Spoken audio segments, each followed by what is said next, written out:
What's going on, everybody? Welcome back to Nerdageddeon, our pop culture movie podcast on the Horrific Network. And by we, I mean my wife and I are just 2 days away now from going to Star Wars Galaxy's Edge. But before we get there and we get to that episode, which will be happening next week, our turn to talk about what we enjoyed at Galaxy's Edge. Dark Phoenix, the final installment of the X-Men franchise, comes out tonight, this being Thursday the 6th. Comes out tonight. Will be a good one. Will be highly entertaining, I imagine. But will it be everything that Fox hopes it will be? That has been the kind of the undertone of the last franchise. Some of people don't even like Days of Futures Past, which I like a lot, actually.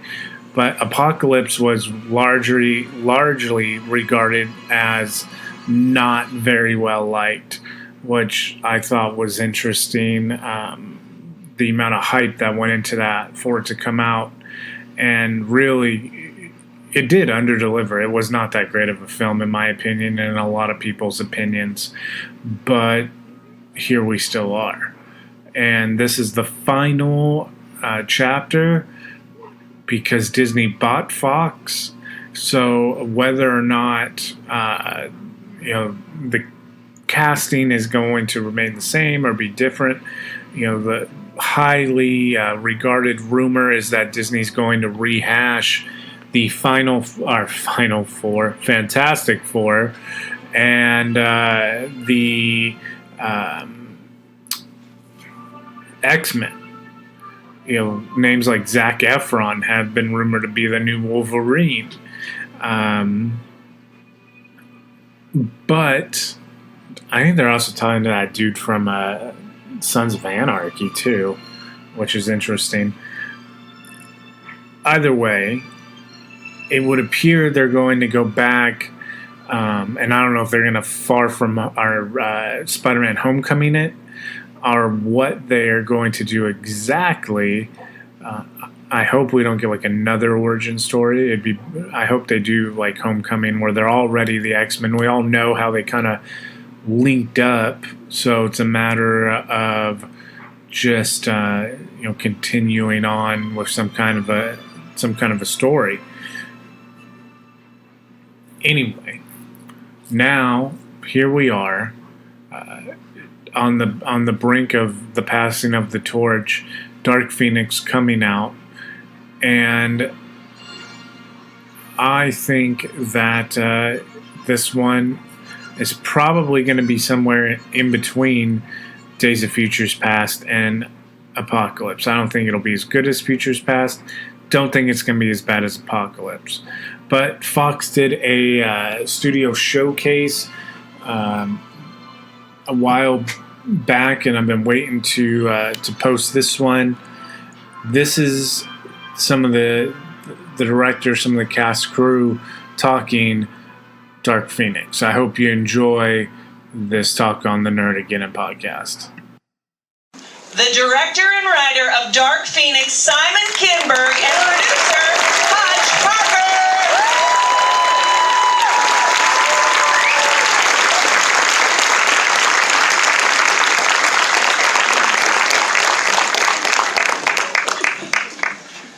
Okay, so we wanted to warm these nice people up. Okay. Before we show them what you guys have to show them, what you're going to love. And so let's jump in kind of right at the beginning of all of this, because as an X-Men fan, I've been teased before. Okay? I fixed my hair today in what I hoped was the best Dark Phoenix style I could. You did a very good job. Thank you. My name is Gray. Also, I get really mad sometimes. It's spelled right, your last name, but... It's close enough. Thanks for pointing that out. And so, what made this the moment to finally give this storyline its own film? A lot of things. I think one, the climate for these kinds of movies allows for the drama, the intensity, the character-driven nature of what a Dark Phoenix story needs to be. After we did Logan, after all of the different things that are happening in the genre now.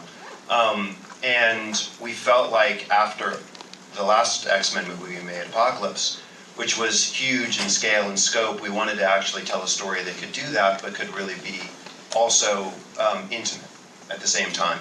And the Dark Phoenix story is this intimate story about, as you know and you all know, a central character in Jean who starts to lose control. And that's all it is, really. It happens to manifest as superpowers in huge destructive ways, but it is about someone who loses control and the people who love her. Some of them want to save her, some of them want to save the world from her. And so it fractures this family around her as she herself is fracturing. So for me as a writer, as an artist, as a filmmaker, telling that story after Logan, telling that story after we had gone huge on Apocalypse, it just felt like the right time to tell it. That, as somebody who has visited these movies in the theater since they were starting in the 2000s, I think that what keeps being exciting for me is that they all feel different. Like, that's the secret to the sequel. And so Hutch, especially when you're considering, you were mentioning Logan, Simon, when you're considering something like Logan, would you liken this Dark Phoenix story to anything else? Like, is there, or if not, what kind of subgenre of movie would this belong to? Because we already, I can kind of tell it's not, based on what you guys are going to see in a minute, it's not just an action X-Men movie. Yeah, no, I don't know that I would liken it to any other movie, not that I can think of. And I guess it'd be a weird mix between a family drama and, to some degree, I guess, a science fiction story. You've got elements of both. But as you point out, it's very clear to us who, one, the underlying material to all of this, to the X-Men universe is pretty incredible. And for all the character-based reasons that Simon was saying, but also because the thematics are so rich, they're so powerful and relatable and important. So with that, you feel an obligation to try to reach deeper into the material. And I think, as Simon alluded to, there's a lot of great work being done in this arena, and the table felt like it had been well set to do what Simon has long wanted to do, which is to do a kind of deep dive on Dark Phoenix and do it more thoroughly and more substantively and with much more detail and nuance. And that was exciting to all of us, to the actors, to myself, I think, certainly to Fox. So, it came up organically, I guess, the best way to describe it. When I think about what we've seen of this so far, which is way too little, by the way, guys, just a note. We don't disagree. I always go back to Logan because it's so personal, because, my husband was crying. Do not tell him that I told you that. But it's such an emotional story. So when you were working with the studio, did doing the huge Apocalypse movie pave the way for this? They were like, yeah, man, you can make this one more of a family drama. They're very trusting of us in general because we've made so many of these movies now. So they like when we zig after we've zagged on these films. And I think Logan helped pave the way, actually. And the other part of this film, and you'll see some of it in what we're going to show you, is that what Marvel Studios has done in terms of making these movies extraterrestrial, taking them into space with Guardians, with Thor Ragnarok, with the Avengers movies, allowed for us to tell the Dark Phoenix story not just in the dramatic, grounded, emotional ways that we're talking about, that Logan does, but to also go to outer space, to also have alien characters. And I think that's why when you asked Hutch what the genre is, it's tough to pinpoint what it is, because it is a combination of something like Logan that is a drama. I mean, a Western, but really a drama, and something that is larger and more cosmic, for lack of a better description. It is truly science fiction. Jessica Chastain plays an alien character in the movie, and there are scenes in outer space, and you couldn't have had that in Logan. You couldn't have had NextJet in Logan. Nobody wears uniforms in Logan. So it is a larger canvas than something like Logan, but in its intention, it has that kind of intensity and that kind of emotionality, and I hope that it makes your husband cry. Would you like to set up what you brought for everybody today? Sure. Perfect segue. Okay. My Sorry. husband crying. I don't know if this part will make your husband cry because it's early in the movie. You guys are the first to see actual continuous footage from this film. We're going to show you about, I think, 13, 14 minutes.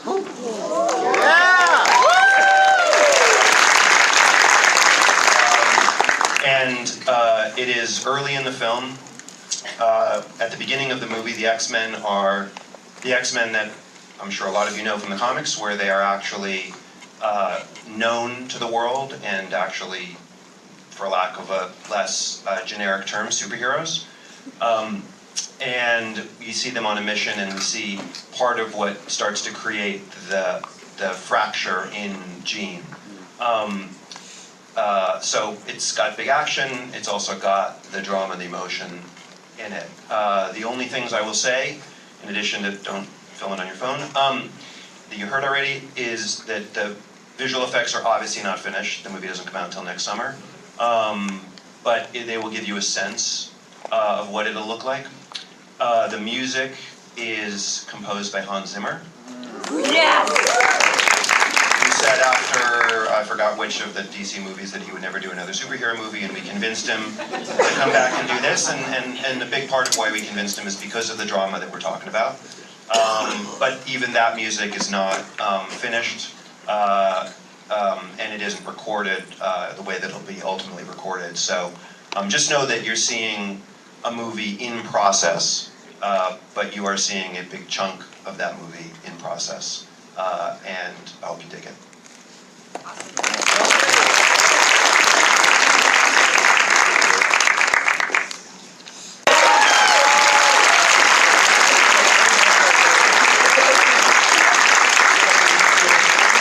It's a good thing the mic wasn't on in that moment, because all I said was, ooh! What a great note to end on. You might have noticed we have 2 empty chairs here at the end. So guys, come on back up, and everybody welcome Sophie Turner and Ty Sheridan!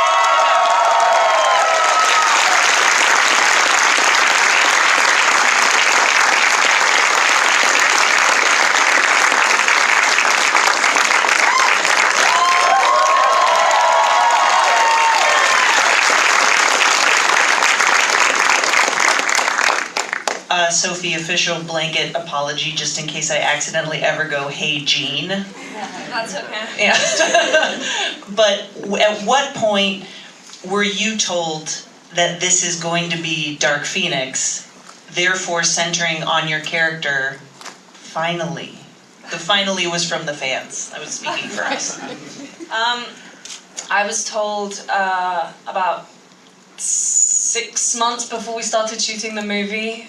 Simon kind of took me to lunch and sat me down and told me what the movie was going to be, that it was going to be Dark Phoenix, what that meant for preparation. And luckily he gave me enough time to prepare. But it was a big undertaking and a lot of pressure, but also such an honor, because I know that the fans are so in love with this storyline, and I really think that we did it justice. Let's bookmark the preparation that you did. Don't let me forget about going back to that.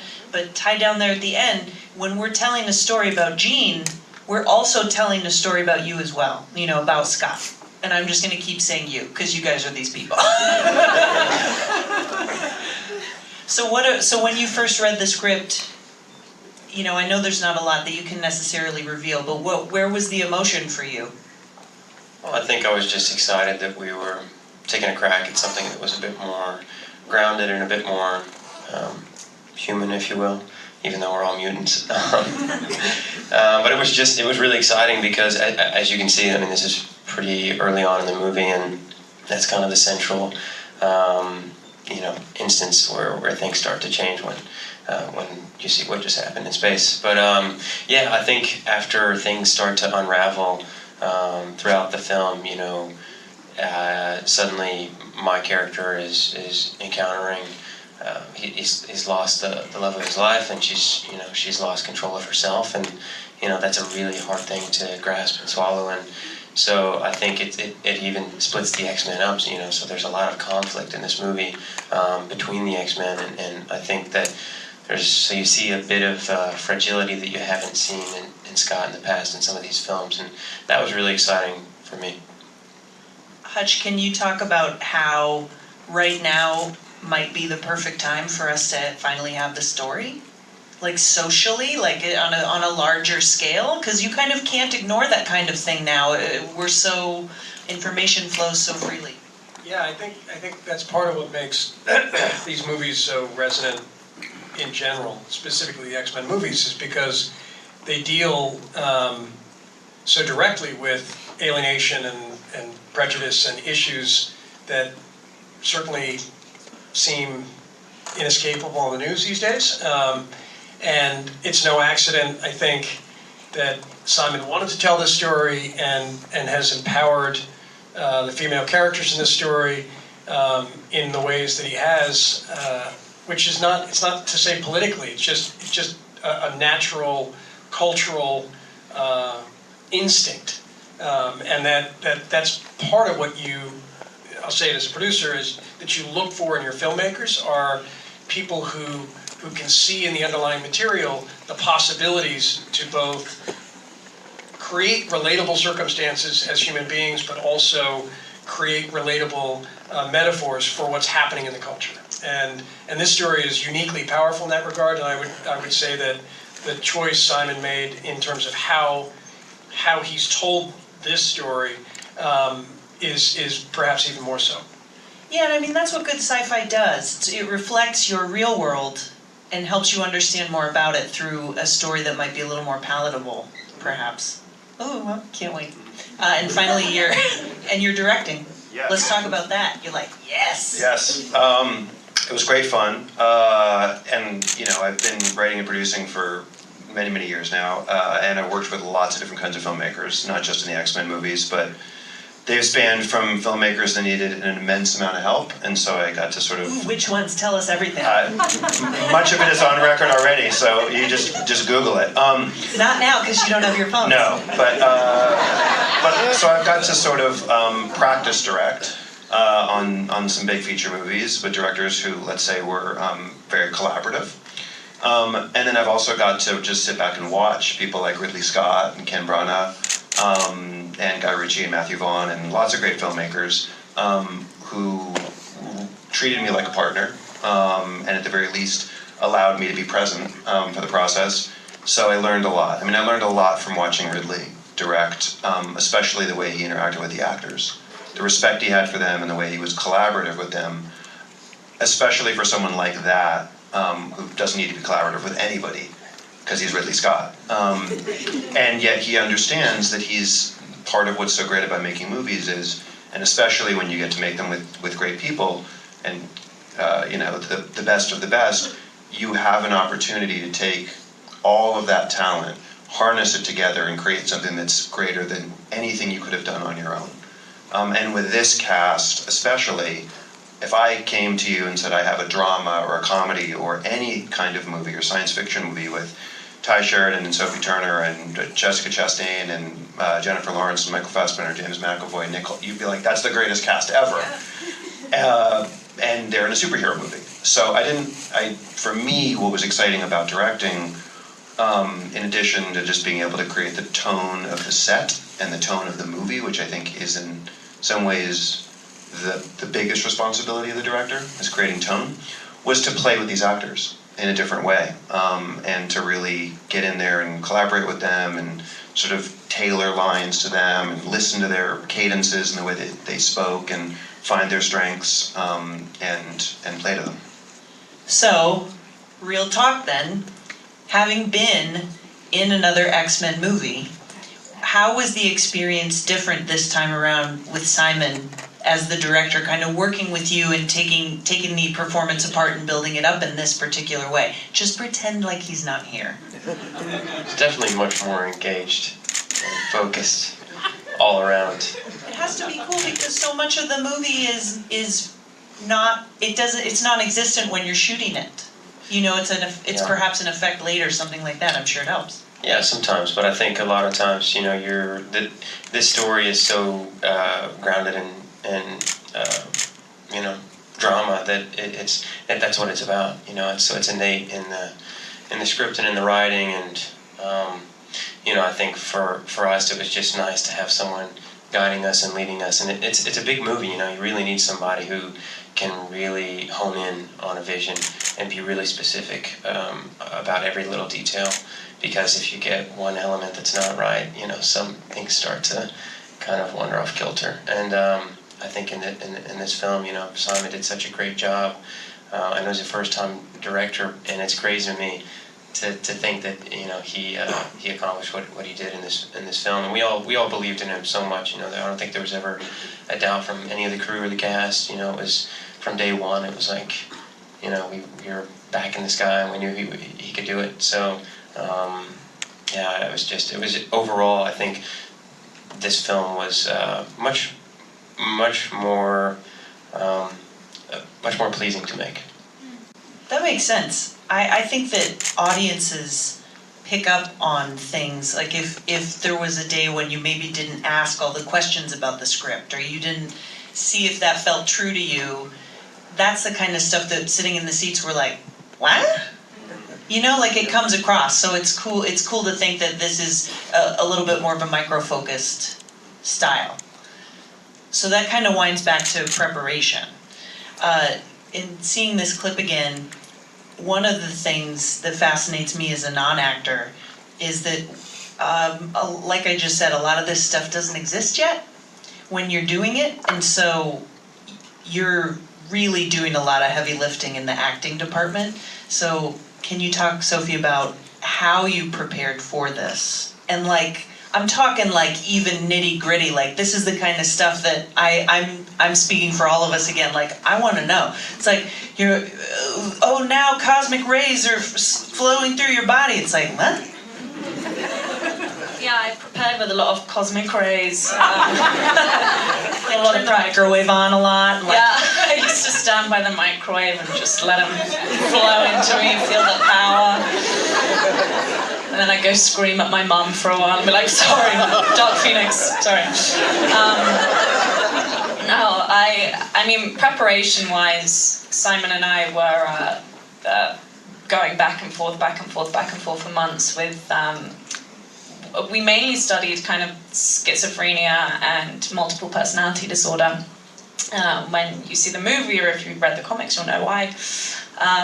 And we kind of went back and forth with material like that, just educating ourselves. And for about 2 days straight, I had this, my headphones in, and I was listening to this YouTube thing, and it was like, what it sounds like and what it feels like to be schizophrenic. And so I would walk around and try and do my daily chores and jobs and run my errands with voices in my head all day, which was really interesting, and I got nothing done. And then before we even started the movie, I mean, we had like 2 weeks of just like straight rehearsals for hours and hours and hours a day. Just, I mean, it wasn't even rehearsals, it was just talking over like every single line of the script and the dialogue and the action, and really like honing it in and making sure it was what we both felt like it needed to be. And that's the thing about Simon, he's so collaborative. And so when you say, you know, if there's something that didn't feel right to you, it comes across to the audience. But I think for all of us, by the time that we started shooting this movie, we knew that everything in that script felt right and felt justified.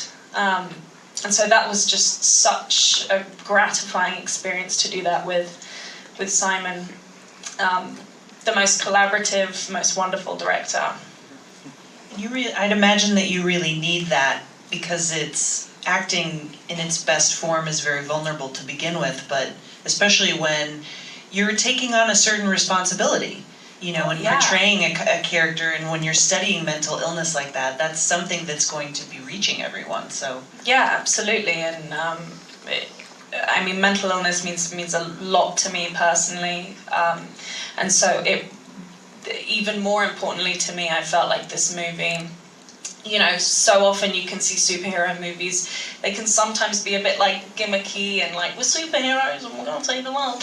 But this... That's a great impression. But this I felt like, because it does kind of relate so much to the mental illness world, that I really felt that everything had to be a very respectful version of what it is and not make it feel gimmicky, and it never does, I don't think. And that's what I love about this script, is though, even though there's that kind of escapism and you have the superhero elements, the fantastical elements, not once does it kind of make fun of it or make it lighter than it is. It's very real, and I love that about this movie. It's kind of heartbreaking, but it's beautiful. Yeah, it seems so far, just seeing that little bit, it can work on those levels. Because, you know, I just need to mention for my own edification that your eyeshadow is banging in that clip. For any of you out there that care about that kind of stuff, am I right? Yeah. Yes, we're getting a lot of applause for the makeup in this.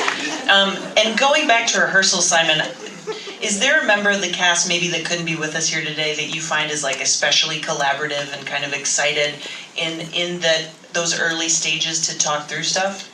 I mean, they were all really excited because on movies at this scale, for whatever reason, it should be the opposite. But on these big movies, you get the least rehearsal time. On an independent movie, on a smaller movie, you get more rehearsal time, partly, I guess, because you have less shooting time. So you have to be more prepared going in. You don't have 3 hours in the morning to find the scene. You can't fall behind in schedule. But we had the luxury, especially Sophie and I, and Ty as well, but Sophie and I probably had the most rehearsal time together. And like she said, it was like, wasn't running the scenes and playing the scenes so much as investigating the scenes. And like, you know, taking them apart and putting them back together to make sure that they were in the right place and right order for a reason. I would say the person who I might have collaborated with in a similar way, the closest is Jessica Chastain. Jess is just a friend, and she's someone who was coming to this completely cold. She'd never been in any movie that really resembled this before. And so as opposed to Michael Fassbender and James and Nick and Jen, who we've made, this is now the fourth movie I've made with them, Jessica had lots of questions that started on the sort of superficial science fiction level and then got deeper into the character emotional level. And then she had a lot of thoughts, and we crafted the look together, and her voicing, and even the way that we sort of approached her character, because she's many things in this movie in terms of the sort of roles her character plays, but she is in ultimately the villain of the film. And we talked about how to find a voice for a villain that was unique, and not like, you know, mustache twirly, because that's not something that Jessica would be attracted to as a great actress. And she came up with this sort of metaphor of like, it's not a fun metaphor, so I warn you in advance, and this might make your husband cry too, but is of the veterinarian who has to give the news that your dog needs to be put down. And in this case, it's more than the dog that needs to be put down from her point of view. But that kind of weird, calm, eerie, terrifying voicing was just really different and way scarier than her being shrill or being demonstrative or aggressive. And once she sort of found her way into that, it was like the character locked in. Yeah. That's the kind of voice that I get when there's been like a horrible accident and I turn into a robot all of a sudden, and I'm like, where did that come from? Ooh, that's great. That's one of the fantastic things about superhero movies these days, is just that they're fantastic actors in these movies. It's like You're getting, like, can you talk about getting Jessica Chastain in this new film? Because, you know, having all these folks in the film and, you know, people who couldn't be here today, like Fassbender and James McAvoy, it's like, these are legit casts. Powerhouse cast. And actually, Simon never really thought of anybody else for that role, and wrote it for her. Had no idea whether she'd really be open to it, but it was one of those moments, and as a producer it makes you nervous, because if it doesn't pan out, it's inevitably a much more disappointing moment. Yeah, that's like naming your movie being John Malkovich and you haven't asked Malkovich yet. Yeah, exactly right. So, but he did a really great job on the script, as everybody said, and knew the movie and the ambition of the movie so well. I think was able to communicate all of that to Jessica in the language that made sense to her. So not that she was necessarily opposed to these movies, but I think the threshold she maintains for what it is she's interested in as an actress is extraordinarily high. And I'd say that's true of all the cast, but Jessica is, I believe, you know, if not, you know, in the top 3 actresses working today, maybe high. I mean, she's just an extraordinary actress. So the bar was high, and it required Simon, you know, kind of show the goods as a first timer. That's challenging, but he did. Yeah, I look at these casts and I'm like, you know, to grab you guys again and to grab somebody, you know, all these other cast members, these movies have to be intriguing on a different level. So we've reached just about the end of our time today, and before we go, I would like for each of you to choose an X-Men that you would like to be that is not you. Okay, so who of you all was related to or whose power is awesome? Pick and give an explanation, and then we will allow everybody to pull out their phones after that. Do you want me to go first so you have time to take Yeah. it? Sure. It's an easy one for me. Magneto. Nice. 1, he was my favorite character growing up. 2, he's just a badass. 3, he's Jewish. And we don't have a lot of representation in comic books. So, and he's just a complex, fascinating guy whose philosophy makes a lot of sense, but whose actions maybe don't. And that's an interesting dichotomy. But mostly because he's a badass Jew.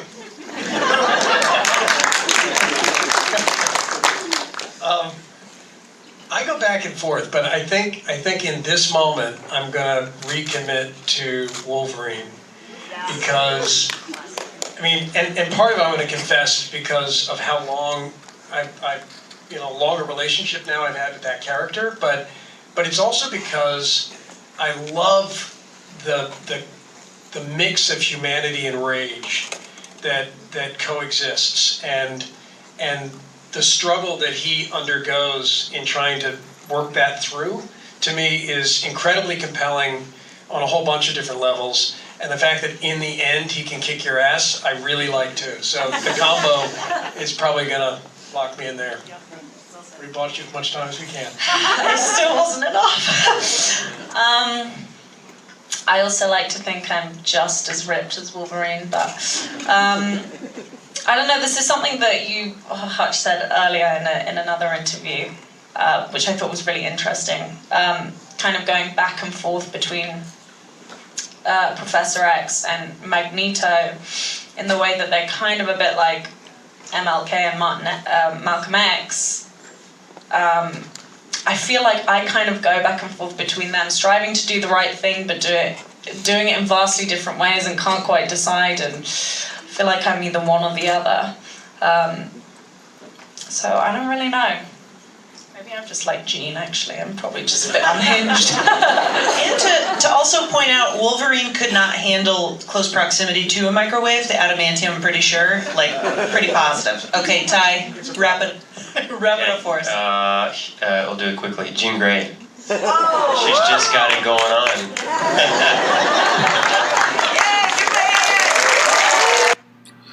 So there you go, man. I hope that kind of gets you guys excited, gets you ready for checking out the final, what will be the final of this It's guaranteed, really. Franchise this time around, this cast. So next week on the Nerdageddeon show, we're getting ready for Sinister Creature Con. We will have, a ton of content from Sinister Creature Con in the coming weeks after next weekend. SinisterCreatureCon.com for your tickets. I'm telling you, man, if you're a horror creature feature type of a guy, the guest lineup is stacked, as we've discussed on other shows on this channel.